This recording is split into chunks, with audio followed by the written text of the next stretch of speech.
finally, I just want to tell you a little bit about time management in relation to coaching, and then finally about how to get involved. So, something that I told myself a lot when I was looking into health and fitness, and when my coach brought up the idea of me being a coach, I said, that sounds great. I'm in college, I'm trying to do well in school, I'm trying to maintain a social life. It sounds amazing, you're doing a great job, but I don't have time. And she sort of laughed, and I was like, what's so funny? And she was like, well, like, that's an excuse we use all the time. That's an excuse that we all used to say about working out. And, is it 30 minutes on your iPhone, or is it 30 minutes in the gym? Is it, that can apply to money too. Are you going to spend $4 on a sugary Starbucks, or are you going to spend $4 on a superfood shake? And, she wasn't trying to be rude to me, but she was just like, hey, Abby, you have this passion to help others. You're on your own health journey. In a way, it's selfish not to share it. It's selfish not to try and help people. I was really, really, really, really scared about posting on Facebook, especially a photo of me, a transformation photo.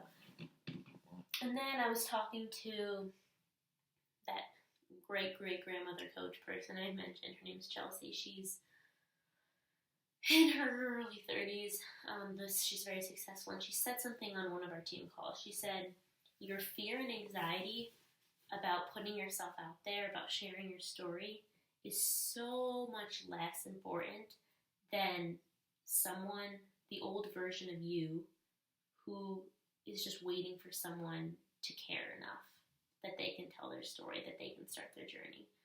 And that's when I made the decision that you just had to do it. So I know that we are busy. I know that you're a college student, or you're a mom, or you play a Division I sport, or you work a full-time job. And I'm not being insensitive, but at some point you make the decision to make helping people a priority. There's a doctor on my team. She's at her residency of medical school. She's a OBGYN surgeon. She works 13 hours a day. She wakes up very early to coach, but she puts in her 40 minutes a day. She gets everything she needs to get done in 40 minutes, and she's what's called the diamond coach, which basically means she has a lot of coaches under her. She's very successful. And, obviously financially she is fine only with one or the other, but the reason she does it is because she loves medicine, but she feels that in medicine she's sort of masking people's symptoms, whereas in health and fitness she's promoting people's health. And so, I complained about time management. I refused to sign up as a coach for a month.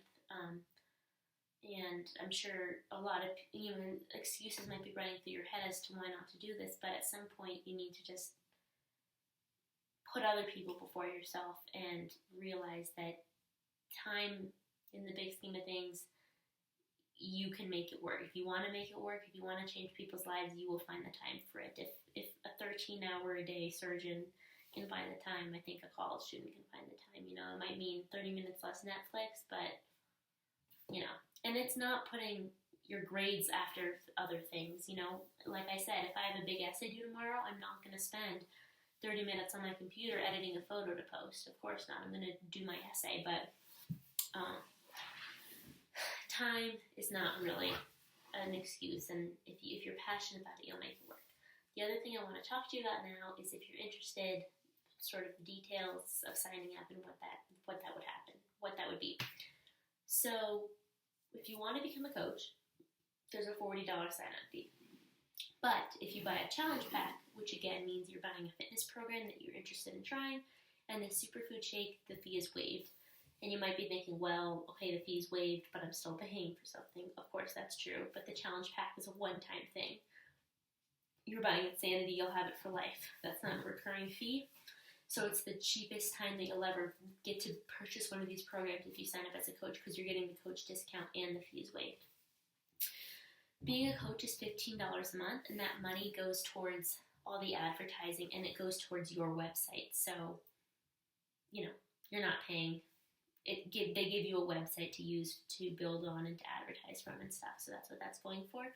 But as soon as you start growing your business at all, if that's something you choose to do, like for me, once I've started to, even if you just sell one challenge pack, then that fee goes away. So it's really the money, the paying for the coaching is not really an issue at all. If you decide to become a coach, you would become part of my larger team, Team Fight to Finish. You'd also become part of a smaller team that my coach, Sammy, created, which is called Team Better For It, which is 23 women currently right now, girls.